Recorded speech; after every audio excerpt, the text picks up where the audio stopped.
लल्लटॉप बिहार अड्डा presented by sunrise मसाले, स्वाद बिहार का। सनराइज मसाले में है स्वाद बिहार का। मैं हूँ गरिमा और मेरे साथ है अवधूजा सर। सर कैसे हैं? बहुत अच्छा गरिमा, बताओ। हमने सर से ज्ञानवर्धक बातें तो बहुत सुनी हैं, सर की इतनी रील्स हमने देखी हैं, वीडियोस इतने देखे हैं, सर को हमने सुना है। आज हम सर से खाने पे और बिहार के कल्चर पे, बिहार के बारे में थोड़ी बहुत बातें करेंगे। सर सबसे पहले तो मुझे बताइए कि जब मैं कल बिहार आई तो सबसे पहले मैंने भूजा खाया और वो मुझे बहुत अच्छा लगा, और आज मैंने लिट्टी चोखा खाया। ये दो चीज़ें हैं जिसके बारे में पता है, लेकिन ऐसा भी बहुत कुछ होगा जिसके बारे में हम सब अनभिज्ञ हैं। आपको क्या लगता है? उसमें से एक चीज़ है मकुनी। मकुनी उसको बोलते हैं, जैसे हमारी तरफ पराठे में गोभी भरते हैं, जैसे दिल्ली पंजाब के साइड में गोभी का पराठा, मूली का पराठा, ऐसे यहाँ क्या करते हैं, पराठे में सत्तू भरते हैं, उसको बोलते हैं मकुनी। तो bhuja is a thing which is without oil, without masala, spices, and it is use as a, you can say, light snacks. यहाँ पे शाम को आदमी, हम सब ऐसे ही करते हैं कि शाम को एक कप चाय बन गई, भूजा रख लिया, और baati chokha is a full diet. Makuni is a again snacks और ब्रेकफास्ट। तो it's a very rich thing कि मतलब आपको फिर सत्तू ड्रिंक, मतलब ये सब चीज़ें यहाँ की हैं। और सबसे बड़ी बात यह है कि बहुत अच्छी हैं और हेल्दी हैं, they don't have any side effect, उनका कोई मतलब नुकसान नहीं है। तो बहुत रिच फूड कल्चर है बिहार का, बहुत रिच फूड कल्चर है। और बिहार का कल्चर इन जनरल जिसके बारे में आप चाहते हैं कि विश्व को पता चलना चाहिए, दुनिया को पता चलना चाहिए, वो एक ऐसी चीज़ जो आपको लगता है कि लोगों को ज़रूर जाननी चाहिए, क्या है वो? नहीं, बिहार तो शुरू से ही एक एजुकेशनल हब रहा है, नालंदा यूनिवर्सिटी के टाइम से। इसके कल्चर में सबसे बड़ी चीज़ रही है कि शिक्षा का एक हमेशा से केंद्र रहा है।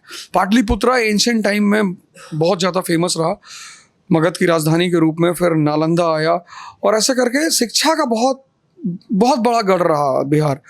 और आज भी दुनिया में जितने भी अच्छे शिक्षक माने गए हैं, खासकर भारत और भारत के बाहर दोनों जगह, उसमें बिहारी परसेंटेज बहुत हाई है। तो शिक्षा का जो क्षेत्र है ना, उसमें आज भी बिहारी इनविंसिबल है। सर जैसे हम आपकी रील्स देखते हैं और हमारा फीड आपकी रील से एकदम भरा हुआ है, एक के बाद एक, एक के बाद एक।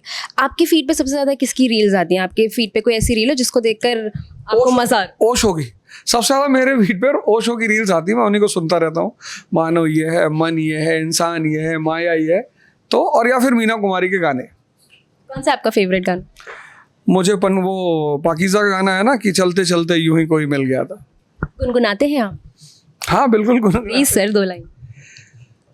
चलते चलते यूं ही कोई मिल गया था, यूं ही कोई मिल गया था। Thank you so much sir. Sir फिल्में देखते हैं आप या ऐसे किताबों में ही उलझे रहते हैं? नहीं, फिल्में देखते हैं, सीरीज देखते हैं, फिल्में देखते हैं, पर कंडीशन ये है कि अंडरवर्ल्ड पे होनी चाहिए। लव ऑफ की फिल्में नहीं देखते, ये सब कोई दुनिया में वो नहीं है। अंडरवर्ल्ड की फिल्में देखते हैं। अंडरवर्ल्ड की ऐसी कौन सी फिल्म है जो आपने देखी, आपको बहुत ही और सीरीज थी, पूरी अंडरवर्ल्ड पे बेस्ड थी, तो इस तरह की सीरीज देखते हैं कि मतलब हमारे थोड़ा स्ट्रीम से मिलने वाली चीज़ें होनी चाहिए।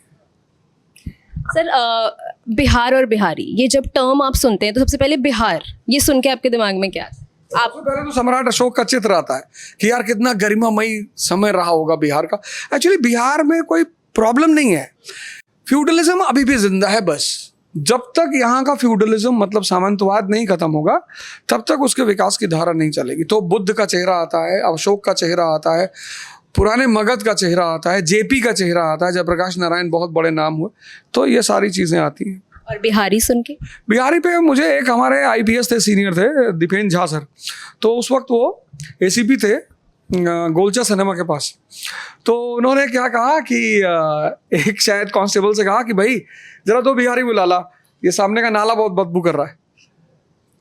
नहीं, उन्होंने कहा कि झा सर ने कहा कि यार ऐसा करो कि मजदूर ले आओ, नाला साफ करवाना है। तो SHO ने कहा कांस्टेबल से कि 2 बिहारी ले आओ। तो उन्होंने कहा 2 मत लाना, 1 लाना। बोला क्यों सर? बोला 1 तो मैं हूं।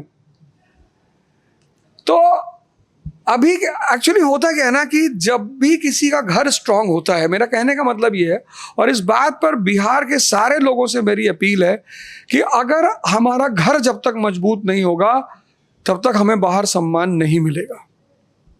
जैसे अब अभी इसी बात पर हमने और सौरभ ने भी चर्चा की कि सिर्फ विगत उपलब्धियों पर खुश होना कि हम ऐसे थे, हम वैसे थे, अगर हम अच्छे थे तो हम आगे भी अच्छे हो सकते हैं। तो बिहारी शब्द जो कि एक नेगेटिव टर्म में लिया जाता है, हालांकि भगवान कृष्ण को भी बिहारी कहा जाता है, कहते हैं ना राधे राधे कहो चले आएंगे बिहारी। तो मेरा बिहार के लोगों से ये सविनय अपील है कि अगर हम सब चाहें तो मिलकर एक बार फिर से उस पुराने बिहार के गौरव को प्राप्त कर सकते हैं। सर बहुत सारे लोग जो ये वीडियो देख रहे हैं वो अक्सर आपको गूगल करते होंगे, हमने भी किया है, बहुत सारे लोगों ने किया है। आपके फ़ोन में सबसे ज़्यादा गूगल की हुई चीज़ क्या सबसे ज़्यादा गूगल? नहीं, मैंने कहा मैं तो सबसे ज़्यादा जैसे बुक्स हुई या इन्फॉर्मेशन, मैं तो मेनली इन्फॉर्मेशंस, जैसे आज सुबह ही मैं आ रहा था तो मैं सोच रहा किताबों के बारे में सर्च कर रहा था कि सबसे पहले किताबें कहाँ लिखी गई, पहली किताब कौन सी थी। तो मैं पर डे मैं सोचता हूँ कि 8-10 इन्फॉर्मेशन नई इकट्ठी होनी ही चाहिए, बिकॉज टीचर, डॉक्टर, लॉयर ये अगर नहीं पढ़ेंगे तो ये आउटडेटेड हो जाएंगे। फेवरेट किताब अगर आपको चुननी हो, जितनी किताबें आपने पढ़ी उन सब में, तो वो कौन सी हो? इग्नाइटेड माइंड्स, मतलब वो एक इतनी सरल भाषा में इतनी बड़ी किताब लिखी गई है और मुझे लगता है कि सबको पढ़नी चाहिए। घूमना पसंद है आपको? और बहुत, कहाँ घूमने जाना आपको, मतलब जहाँ आप रिपीटेडली जा सकते? मैं मुन्नार रिपीटेडली जाता हूँ क्योंकि वहाँ मुझे आइसोलेशन बहुत मिलता है और वो टी गार्डन्स हैं और सीनिक ब्यूटी बहुत प्यारी है, आइसोलेशन है। तो मुन्नार मेरी बहुत हॉन्टिंग जगह है और भीड़ भी कम होती है। जैसे इंडिया में ज़्यादातर लोग गोवा ही जाते हैं, मुंबई चले जाते हैं, मुन्नार बहुत गिनी चुनी पब्लिक जाती है। तो एक तो मुन्नार और दूसरा एक जगह पड़ती है कश्मीर में, गुलमर्ग। तो ये 2 जगह मेरी बड़ी हॉन्टिंग जगह है। Thank you so much sir, शुक्रिया, थैंक यू।